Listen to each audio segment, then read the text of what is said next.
I used to think marriage was all about trust, that love, by itself, could hold everything together and protect a man's dignity. Turns out, I couldn't have been more wrong. My name's Ethan Carter, and what you're about to hear is a story of betrayal so deep it flipped my whole world upside down. And the revenge that came with it changed me into someone I never thought I'd become.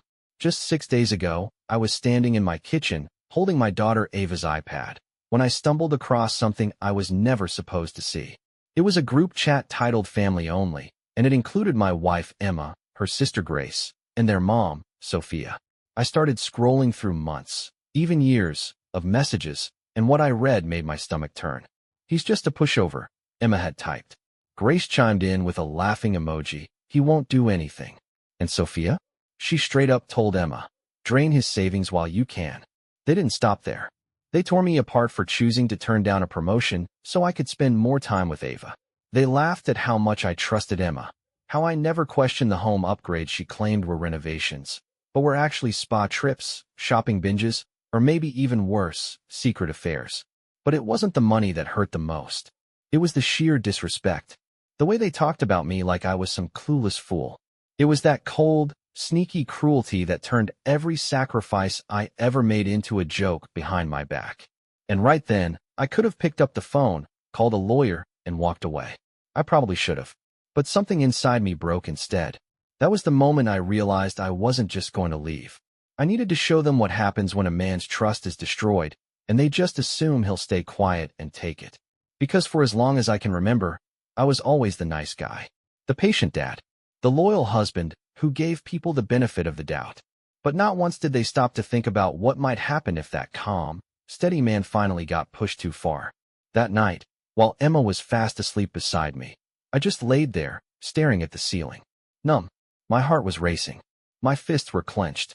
There was this tight, burning pressure in my chest that I'd never felt before. I thought of Ava, the one good thing I had left, and I made a vow right then and there. No matter how bad this got, I'd protect her. I'd never let her be used like a chess piece in Emma's games, or get tangled up in Sophia's manipulative schemes. I'd make every one of them regret those smug little texts they sent in that so-called family-only chat. Then, 3 days later, Ava looked up at me and asked, "Daddy, how come Mommy's friend comes over when you're not home?" I froze with my phone in my hand. "What friend, sweetie?" She said, "The tall man. He's got a ring like you and Mommy's. He brings her coffee, and they go talk in her room." I heard her call him Jack, or something. Jack. That name hit me like a punch to the gut. Jack Moore, my best friend since we were kids. We grew up together. He even introduced me to Emma at Grace's birthday cookout.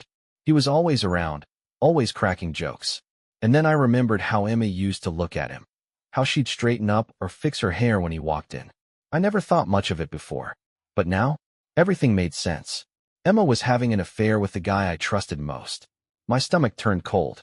After Ava ran off to watch her cartoons, I set up a small, motion-activated camera in the living room, tucking it behind a vase where it wouldn't be noticed. Emma never suspected a thing. She thought I was too blind to see what was happening.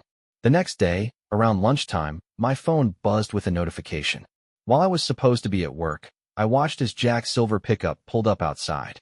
He walked right in, grinning like he owned the place. The footage showed them kissing, right there in the foyer, with the curtains wide open. He still had his wedding ring on, too. A cruel reminder that he was married to Sarah, another person they were betraying. They spent an hour and a half in my bedroom. And when it was over, he fixed his shirt and walked out like nothing happened. I didn't yell. I didn't cry. I just sat there, staring at the screen, feeling something dark settle deep inside me. My lawyer once called what Emma was doing to me financial abuse. But this was worse. This was a knife straight in the back, from my wife and my best friend. Later that evening, I overheard Emma talking on the phone with Sophia. She laughed and said, "He's never going to confront me. Once his bonus hits, I'll serve him the papers and take the house." Then came the line that lit the fuse in my soul. "What's he going to do, cry?" I could feel my chest tightening, but I didn't let it break me. No, that smug tone was the spark I needed. I wasn't going to stay quiet anymore. I wasn't going to be the obedient one. I'd wait, just long enough for them to slip up, then show them exactly what I was capable of. I decided my patience would be my final act of kindness. When I met with Miss Richards, my lawyer, I laid it all out. Every text, every screenshot, the video, everything. She studied each file, her eyes growing wider with every passing second. Ethan, you've got a rock-solid case for divorce, she said. There might even be grounds for criminal charges here. I nodded. I don't just want them to stop. I want them to pay for what they've done. She gave me a steady look. You've got every reason to be angry, she said. But stay smart. Stay within the law. I promised I would. I left her office feeling this strange calm, the kind that shows up right before a storm hits. I wasn't about to do anything illegal, but I was going to do everything I could, right up to the legal limit.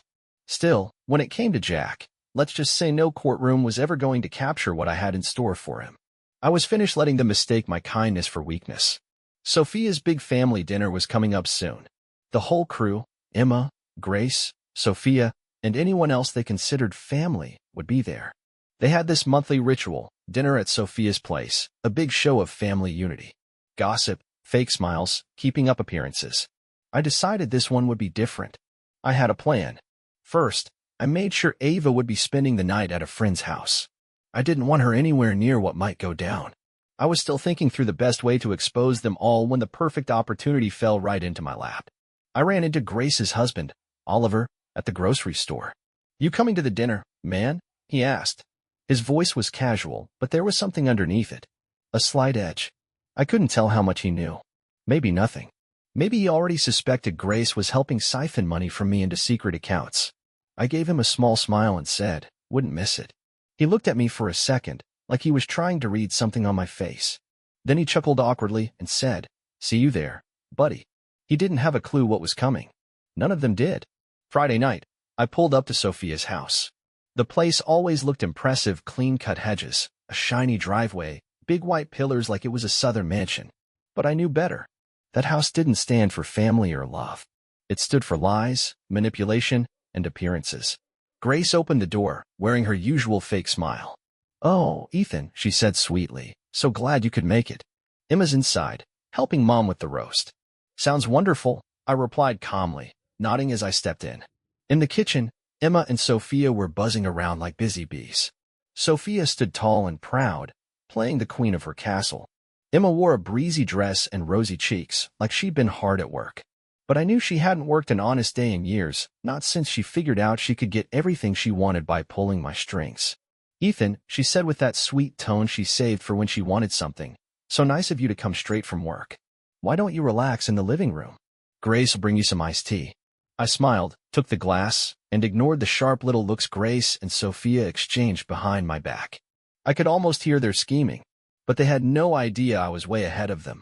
Once we all sat down at the huge dining table, Sophia did her usual thing, taking charge like it was her personal board meeting. Let's go around and share some highlights from the week, she said, all smiles. Emma, darling, why don't you start? Emma flicked her hair and smiled like she was on stage. Well, I've been putting the final touches on my business idea.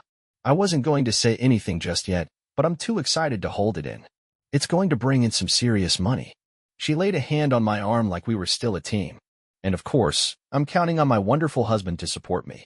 The smugness in her voice was thick. They thought they still had me, like I was some naive husband, just a wallet with a pulse. What they didn't know was that I had evidence. Emails, bank statements, chat logs, camera footage, all sitting in Miss Richards' office, ready for court. But tonight wasn't about paperwork. It was about confrontation. I wanted to look them in the eye as the lies unraveled. Just then, the doorbell rang. Grace started to get up, but I raised my hand. I got it. At the door stood the courier I'd hired. He handed me a stack of manila envelopes, each with a name on the front. I nodded and thanked him, then walked back into the dining room. Everyone watched me like I'd lost my mind. Before dessert, I said calmly, I'd like to share something with everyone. Sophia's eyes narrowed. What is this? I didn't answer. Just walked around the table, placing one envelope in front of each person. Go ahead, I said. Open them. For a moment, it was silent. Then the sound of ripping paper, gasps, curses, the scrape of chairs as people leaned forward. Emma's face drained of color. Grace's jaw dropped open. Sophia pressed her lips into a tight, angry line. Even Oliver looked like he'd been hit in the chest. Inside each envelope was proof. Statements showing how tens of thousands had disappeared from my accounts, supposedly for home renovations that never happened. Screenshots from the family-only chat where they mocked me made plans to strip me of everything. Photos of Jack walking into my home when I was away, timestamped and dated. Emails between Grace and Emma discussing how to fast-track the divorce after my bonus hit. Notes from Sophia coordinating the whole mess. What the hell is this? Grace hissed, her voice shaking. Emma's hands trembled. Ethan, why would you do this? This is private. Stealing from me was private too, I said coldly. So was cheating with my best friend. But you made it my business the moment you turned me into a fool in my own home. Sophia slammed her hand on the table. You had no right. I had every right, I said, locking eyes with her. You think you can rob me blind, laugh behind my back, and not face consequences?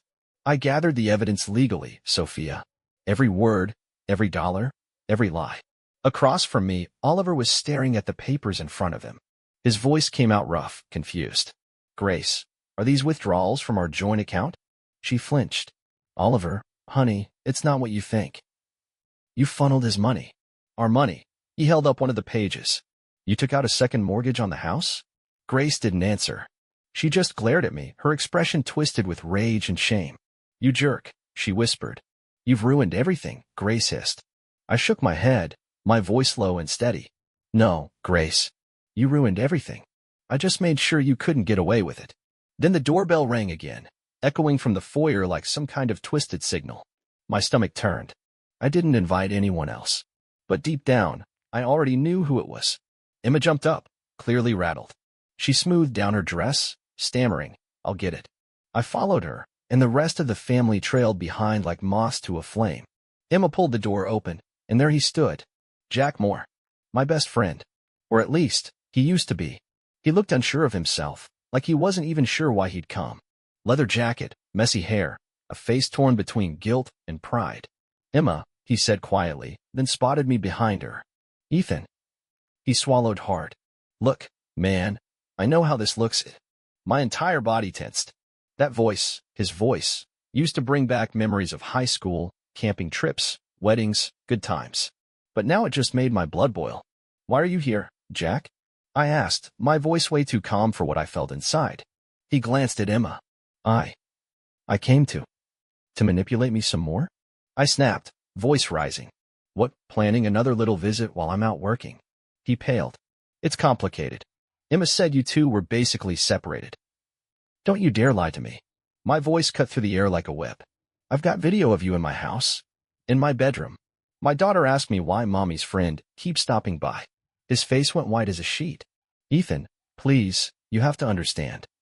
Stop, I barked, stepping closer. Emma was screaming something behind me, but I didn't care anymore. There's nothing to understand but betrayal. I stared him down. The old me? Yeah, maybe I'd have walked away. Maybe I'd have begged for some kind of explanation. But that guy? He's gone. My fists were clenched so tight they ached. Jack realized too late that I wasn't bluffing. He raised his hands like he wanted to calm me down, but I'd had enough. I slammed my shoulder into his chest, driving him straight back into the doorframe. Wood cracked on impact. Grace screamed. Sophia shouted, "Stop this madness." But I wasn't stopping. I grabbed him and delivered a clean shot to the jaw. My knuckles lit up with pain, but it felt good. Too good. He staggered backward, and I hit him again. This time, he stumbled off the front step, trying to keep his footing on the porch. Ethan, this is insane, he shouted. No, I growled. This is justice. All those years shaking my hand, smiling at me, while you were sneaking around behind my back. Did you really think I'd never find out? That I'd just roll over? He reached for my arm, trying to grab hold of me. I twisted away and drove a hard kick to the back of his knee. He collapsed, cursing, struggling to stay upright. I stood over him, chest heaving. Emma was screaming now. Stop. You're going too far. Funny. I stared at her. You never worried about me. Only him. My whole body was vibrating from the adrenaline. Jack coughed, his face pale as he slumped onto the porch. But even that didn't satisfy the rage inside me. All I could see was his smug face at barbecues, all the jokes, all the lies.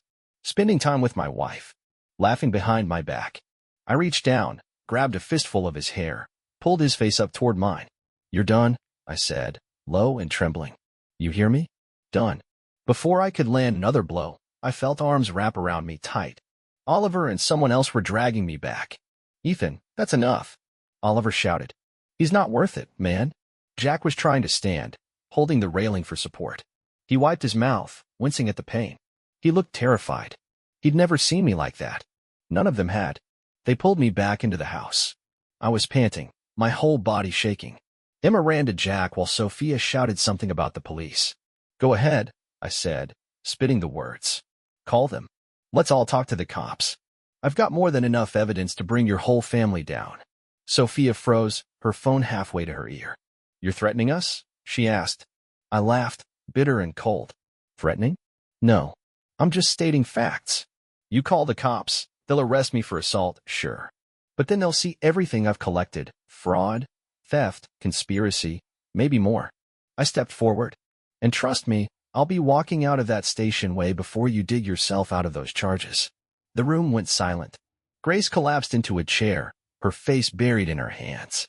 Sophia lowered her phone, saying nothing. Emma was sobbing on the porch, holding Jack like he was the victim. Oliver just stood there, rubbing his face, looking completely defeated. This is insane, he muttered. Then he turned to Grace. Did you really do this? Did you really team up with them to rob Ethan blind? Grace looked up, tears streaking her face. She nodded slowly, then her expression twisted into fury. She turned and spat in my direction. You didn't have to do this in front of everyone, Grace muttered. Couldn't you have just left quietly? I threw up my hands. Why should I? My voice cracked as the words came flying out. Why on earth should I slink away in silence after what you all did? It wasn't just about the money, was it? I pointed at all of them, one by one. You had to mock me too. You had to tear me down in your little group chats. Call me weak. A pushover. I took a step forward, voice sharper now. But did any of you ever stop to think about what happens when a so-called pushover finally pushes back? The room went quiet. Even Sophia, always quick with some sarcastic remark, just stood there, mouth shut. The tension was thick enough to choke on. Their whole little web of lies was unraveling right in front of them. Emma helped Jack inside, settling him gently onto the couch. He couldn't even look at me. He just sat there, checking the swelling on his cheek with his fingertips. Then Emma turned to face me. Her makeup was streaked with tears, her whole body trembling. Ethan. I'm sorry, she whispered. It just happened. Jack was there, and you, she swallowed hard. You were always so distant. I felt alone in the marriage. Don't you dare blame this on me, I snapped, my voice low and dangerous. When you needed money, I gave it. When you needed time, I gave you that too. I gave you everything, Emma. And you laughed at me behind my back. Her eyes flared. Fine. You want the truth? Yeah, we mocked you. You were too blind to see it.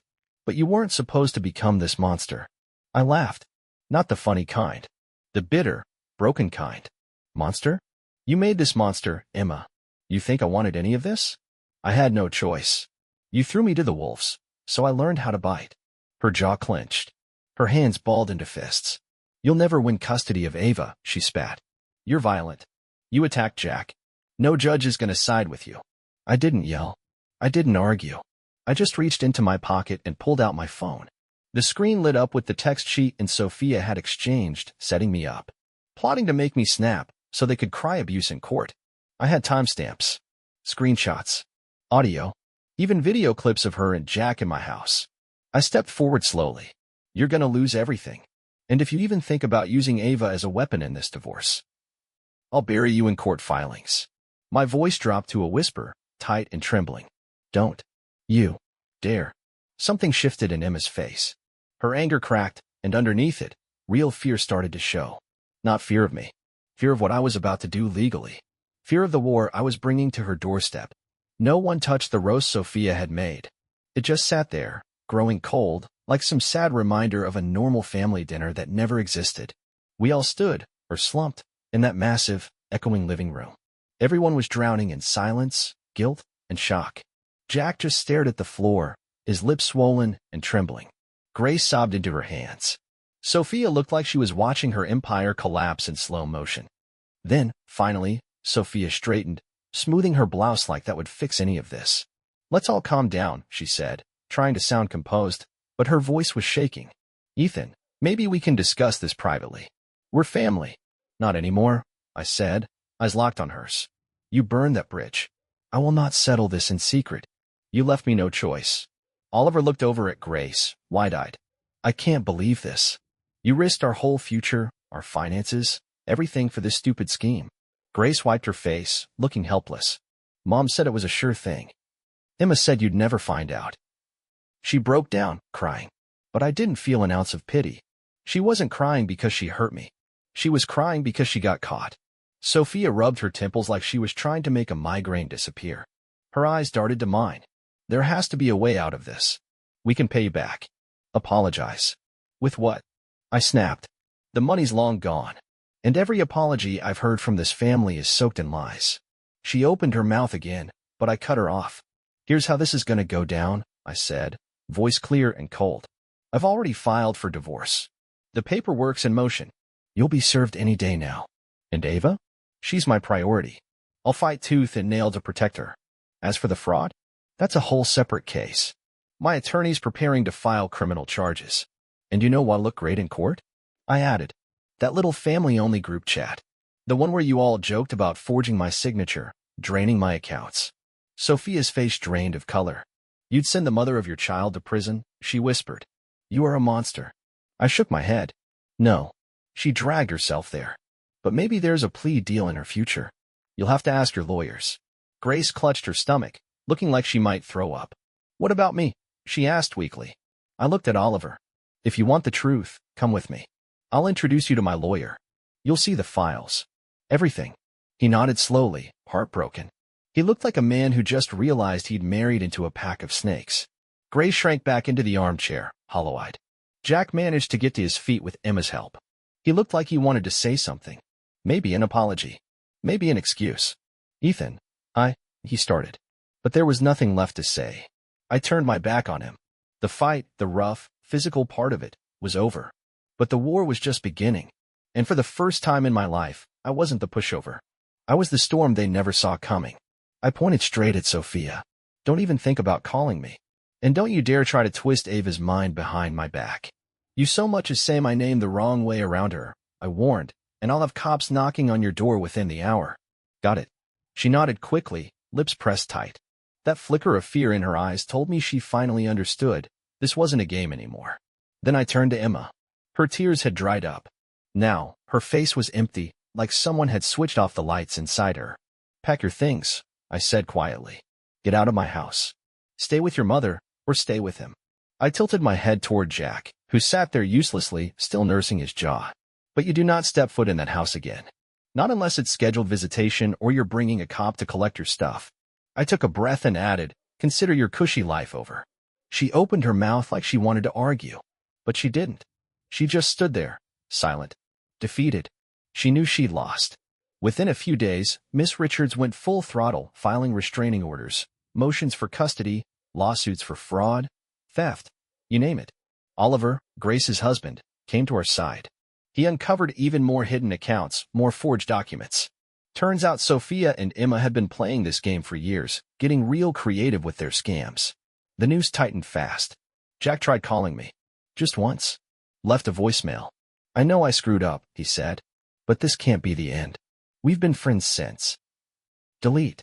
No reply. Some betrayals just kill the friendship for good. Word spread like wildfire. People started talking. Investigators started digging. And it didn't take long before Sophia was under full-blown investigation for forging signatures and running other shady schemes going back years. Grace completely unraveled when Oliver froze all their accounts and filed his own lawsuits against her. Their glamorous little world? Gone. And Jack? His wife Sarah found out everything. She'd always had a gut feeling something was off, but she never expected me to be the one to blow it wide open. She filed for divorce, took their kids, and went nuclear. She called every mutual friend, every coworker, every church contact, letting them know exactly what Jack had done. She didn't hold back. My once quiet life? It turned into a whirlwind of court hearings, property transfers, legal depositions, and, ironically, settlement offers. Hush money. Emma, Sophia, and Grace all tried to make deals. Miss Richards shut them down every time. She told me straight up, we're going all the way. You're going to walk away with more than you ever thought possible. But the truth was, I didn't care that much about the money. I cared about Ava. I demanded primary custody. I laid everything out, Emma's lies, her manipulations, her betrayal. The judge didn't even blink. He granted me sole custody pending a full review. Emma got supervised visits only. Because there was enough concern she'd try to twist Ava's thoughts, or worse, take her. That alone showed how far gone she was. She hadn't just broken vows. She'd weaponized her child. Weeks passed. Then months. I moved us into a smaller house in a quieter part of town. Not flashy, but real. Clean slate. I let Ava pick the color of her room. Got her into an after-school art club. I focused on giving her a childhood that wasn't built on lies. Emma tried to spin the narrative during court, claiming I was violent, that my outburst at Sophia's house proved I was dangerous. Miss Richards tore that lie apart like tissue paper. She showed the judge texts, months of them, where Emma bragged about poking me on purpose just to provoke a reaction. The court wasn't having it. And neither was I. Emma and Sophia still faced charges. If the day came, I was ready to take the stand and testify against both of them. Then one night, after a custody hearing, Emma cornered me in the hallway outside the courtroom. She looked wrecked. Mascara smudged, hair a mess, eyes like she hadn't slept in days. "Ethan," she said softly, "I'm sorry. I know I messed up. I don't want to lose Ava. You have to believe me. I never meant to." "Stop," I said, cold and flat. "I'm not that guy anymore." She broke down crying right there in the hallway. But I didn't reach for her. Didn't offer comfort. The old me might have. But now all I could think about was how she made Ava lie about me. How she drained our bank account. How she laughed behind my back. "You set this in motion," I said. "You deal with it." And I walked away. A week later, I ran into Jack outside a diner. He looked like a ghost. That scar I left on his cheek was still faintly there. "Ethan," he said, voice rough. I'm sorry. I lost everything. Sarah. The kids. My job. I was drunk or stupid, or both." He rubbed the back of his neck. Emma needed someone, and I was. I slammed the car door and stepped up close, inches from his face. He flinched. "You took advantage," I said, my voice low but burning. "And don't give me that one-night excuse. You were at it for months." He nodded, shame spilling off him. "I can't undo it," he said. "But we were friends a long time. If you could just forgive." I barked out a cold laugh. "I trusted you. And you spit on that. Now you want my pity?" He looked down, tears building in his eyes. "Fair enough," he whispered. And that was it. I won't bother you again," Jack mumbled. Then, like some final act of desperation, he reached out and touched my arm. And for a split second, my fist twitched. I almost clocked him again. "Please," he said, his voice barely more than a whisper. "If you ever see Sarah, can you tell her I'm sorry?" I pulled my arm back, shaking him off. "That's your mess," I said. "You want redemption? Go earn it. But you're not getting it from me." He didn't argue. Just nodded, shoulders sagging like the weight of every choice he'd made was finally crushing him. The guy who used to strut around like he had the world on a string now looked like a ghost in his own skin. And yeah, maybe, buried under the betrayal and rage, I felt something small. A flicker of grief for what we used to be, two dumb kids who thought we'd be best friends for life. But that bond? He shattered it. So I let him walk away, without another word. A few months later, it was done. The divorce went through. The judge awarded me most of the marital assets, bank accounts, investment returns, and a lump sum from the sale of our old home. Some of it we had to drag back through legal action, clawing it out from shady transfers and hidden accounts. Emma, Grace, and Sophia? They were all facing criminal charges. Plea deals were being tossed around, but none of them were walking away clean. And Ava? She was doing better than I'd ever hoped. New school, new friends, piano lessons, soccer on weekends, painting weird stuff that only made sense to her, and a dad who was finally there, not just working late or zoning out on the couch. I showed up for every recital, every parent-teacher meeting. I packed lunches. We made pancakes on Sundays. I'd lost a lot, but I'd held on to the one thing that mattered most.